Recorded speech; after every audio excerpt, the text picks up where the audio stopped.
Halo Sobat Syair Asmara, kita jumpa lagi untuk melanjutkan cerita sebelumnya dari kisah 1001 malam di malam kelima, dan kini dilanjutkan pada kisah di malam keenam. Sobat Syair Asmara, selamat mengikuti ceritanya. Pada malam keenam, Ratu Syahrazad melanjutkan cerita malam tadi. Seandainya Raja Yunan membiarkan Rauyan Al-Hakim hidup, niscaya Allah akan memperpanjang usia dan kekuasaan sang raja. Tetapi, raja menolak permohonannya dan bersikeras untuk membunuhnya. Maka, Allah pun membunuh raja itu. Demikian pula denganmu wahai jin ifrit, jika bersedia mengampuniku, maka aku pun pasti mengampunimu. Tetapi, engkau tetap bersikeras untuk membunuhku. Karenanya, aku akan membunuhmu dengan cara membiarkanmu berada di dalam kendi ini, serta melemparkannya ke laut. Ujar si nelayan itu kepada jin ifrit. Wahai nelayan, jangan lakukan itu, ampunilah aku. Selamatkan diriku. Janganlah engkau salahkan aku atas tindakanku dan kejahatanku kepadamu. Jika dulu aku berbuat jahat, maka hendaklah engkau tetap berbuat baik kepadaku. Bukankah pepatah mengatakan, wahai orang yang berbuat baik kepada orang yang telah berbuat jahat, cukuplah kejahatannya pada perbuatannya saja. Janganlah engkau melakukan sesuatu seperti yang dilakukan oleh Imamah kepada Atikah. Kata jin ifrit memelas. Apa yang dilakukan Imamah kepada Atikah?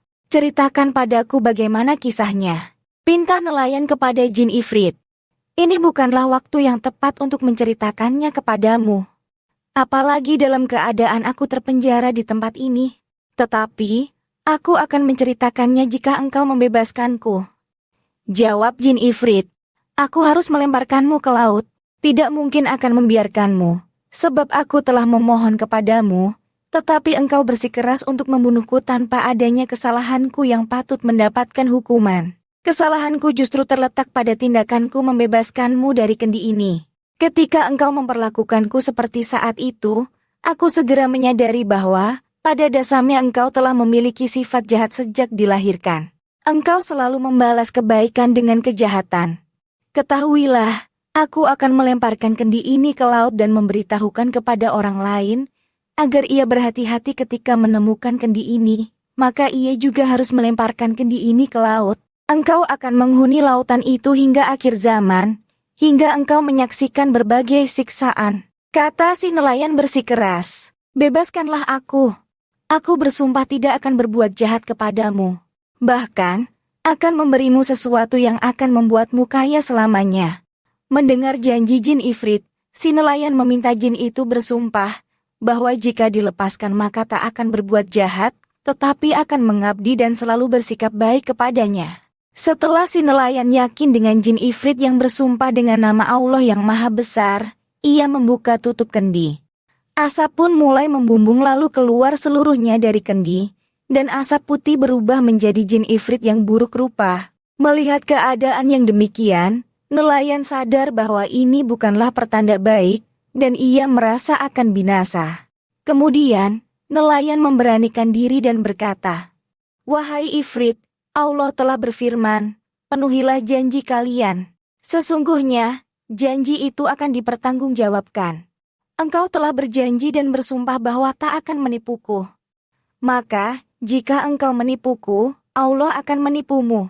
Sesungguhnya, Allah Maha Cepat dan tak akan menunda-nunda tindakan. Kata si nelayan. Jin ifrit tertawa sambil berjalan di depan nelayan sambil berkata, hai nelayan, ikuti aku. Ajak jin ifrit. Nelayan pun berjalan di belakang jin ifrit. Sementara, ia masih belum percaya akan kebebasannya, sampai keduanya tiba di luar kota. Keduanya mendaki bukit dan turun menuju hutan luas. Ternyata, di tengah hutan itu ada satu danau. Jin ifrit berhenti di danau dan menyuruh si nelayan merentangkan jala untuk menangkap ikan di danau tersebut. Ternyata, di danau terdapat berbagai jenis ikan berwarna-warni, merah, putih, biru, dan kuning. Si nelayan merasa takjub, kemudian melemparkan jala. Begitu si nelayan menarik jalannya, didapati 4 ekor ikan dengan warna yang berbeda. Menyaksikan hal ini, nelayan sangat gembira. Bawalah ikan-ikan itu dan berikan kepada raja. Sungguh raja akan memberikanmu sesuatu yang bisa membuatmu kaya. Demi Allah, mohon maaf, karena saat ini aku tidak tahu cara untuk membuatmu kaya. Sebab, aku telah tinggal di dalam laut selama 800 tahun, dan belum pernah menyaksikan daratan, kecuali saat ini. Setiap hari, engkau boleh menjala ikan di danau ini, tetapi hanya boleh melempar jala sekali dalam 1 hari. Selamat tinggal nelayan yang baik hati. Setelah berkata begitu, Jin Ifrit menghentak tanah dengan kedua kakinya. Tanah di depannya terbelah dan ia amblas tertelan bumi. Sementara, si nelayan meneruskan perjalanan ke kota dalam keadaan masih belum percaya dengan kejadian yang dialaminya bersama Jin Ifrit. Setelah sampai di rumahnya, ikan itu diletakkan dalam loyang berisi air. Ikan-ikan itu memukul-mukul dengan keras dari dalam loyang. Si nelayan membawa loyang di atas kepalanya, berangkat menuju istana, sebagaimana yang telah disarankan oleh Jin Ifrit. Sesampai di hadapan raja, si nelayan mempersembahkan ikan-ikan itu. Sang raja merasa sangat takjub atas pemberian dari si nelayan. Sebab, seumur hidupnya, ia belum pernah melihat bentuk dan warna ikan seperti itu.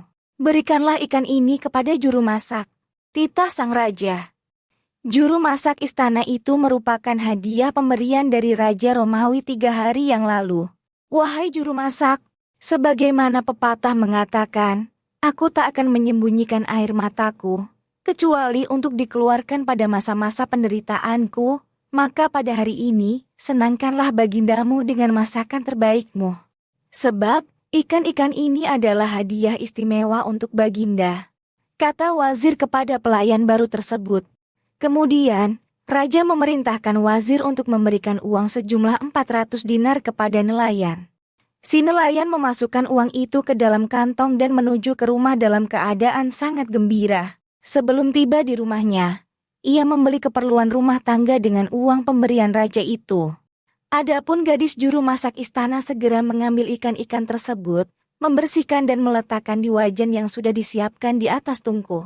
Beberapa saat kemudian, gadis juru masak itu hendak membalik ikan-ikan di wajan.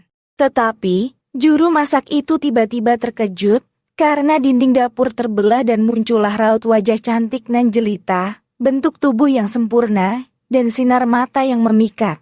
Gadis cantik itu berpakaian lengan pendek dan rompi. Kedua telinganya mengenakan anting yang berkilauan. Ia ikut memasak, menusuk-nusukkan tongkat ke wajan. Wahai ikan-ikan semua! Apakah kalian sudah menepati janjimu dulu? Tanya gadis cantik pada ikan-ikan di wajan. Menyaksikan keanehan tersebut, juru masak jatuh pingsan. Sementara, gadis cantik itu mengulangi kata-katanya hingga 3 kali, barulah ikan-ikan di dalam wajan itu mengangkat kepalanya dan berkata, "Ya, kami telah menepati janji kami." Kemudian, semua ikan di wajan melantunkan syair, "Jika engkau kembali kepada kami, maka kami pasti kembali kepadamu. Jika engkau menepati janjimu kepada kami, maka kami pasti menepati janji kami kepadamu. Jika engkau meninggalkan kami hingga jauh darimu, maka kami pun akan membuatmu terpisah jauh dari kami." Ketika ikan-ikan selesai bersyair, si gadis cantik membalik ikan di wajan dengan tongkatnya, dan segera menghilang ke celah dinding yang terbelah tempat ia muncul tadi. Dinding dapur itu segera menutup kembali. Beberapa saat kemudian, juru masak telah siuman dan melihat 4 ekor ikan itu hangus bagai arang. Siapa yang memulai peperangan akan menerima kehancuran pasukannya sendiri, ujar si juru masak sementara ia menyesali keteledoran dirinya. Tiba-tiba wazir berdiri di hadapannya dan berkata, "Berikanlah ikan-ikan itu kepada raja." Sambil menangis, juru masak memberitahukan kejadian yang baru saja dialaminya. "Sungguh ajaib pengalamanmu," seru wazir dengan kagum. Kemudian, wazir mengutus pengawal untuk menjemput si nelayan. Ketika si nelayan tiba di istana, wazir menemui nelayan itu dan berseru, "Hai nelayan, engkau harus membawakan kepada kami 4 ekor ikan seperti yang telah engkau bawa sebelumnya." Lalu nelayan itu pergi ke danau, melemparkan jala.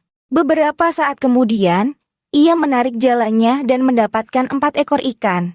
Ia pun mengambil ikan itu dan membawanya ke hadapan wazir. Lalu, wazir membawa ikan itu ke dapur istana. Masaklah ikan-ikan ini di hadapanku. Aku ingin melihatnya dengan mata kepalaku sendiri. Perintah wazir kepada juru masak istana. Gadis juru masak itu segera menuruti perintah wazir. Ia membersihkan ikan-ikan, kemudian meletakkannya di wajan, dan menggorengnya. Tidak berapa lama kemudian, tiba-tiba dinding dapur terbelah dan muncullah gadis cantik dengan tongkat di tangan. Gadis cantik itu menusuk-nusukkan tongkatnya ke wajan. Wahai ikan-ikan semua, apakah kalian sudah menepati janjimu yang dulu? Tanya gadis cantik itu kepada ikan-ikan yang digoreng di wajan. Serentak ikan di dalam wajan mengangkat kepalanya dan berkata, "Ya, kami telah menepati janji kami." Kemudian, semua ikan di wajan melantunkan syair, "Jika engkau kembali kepada kami, maka kami pasti kembali kepadamu. Jika engkau menepati janjimu kepada kami, maka kami pasti menepati janji kami kepadamu. Jika engkau meninggalkan kami hingga jauh darimu, maka kami pun akan membuatmu terpisah jauh dari kami." Sebelum Ratu Syahrazad melanjutkan ceritanya, terlihat pagi telah menjelang. Hal ini membuat Ratu Syahrazad mengakhiri ceritanya. Nah, sobat syair asmara, karena hari sudah pagi, maka kita harus menunggu malam hari agar bisa mendengarkan lanjutan kisahnya. Di video selanjutnya, Ratu Syahrazad akan bercerita kisah malam ke-7 dari kisah 1001 malam. Terima kasih telah menonton. Sampai jumpa.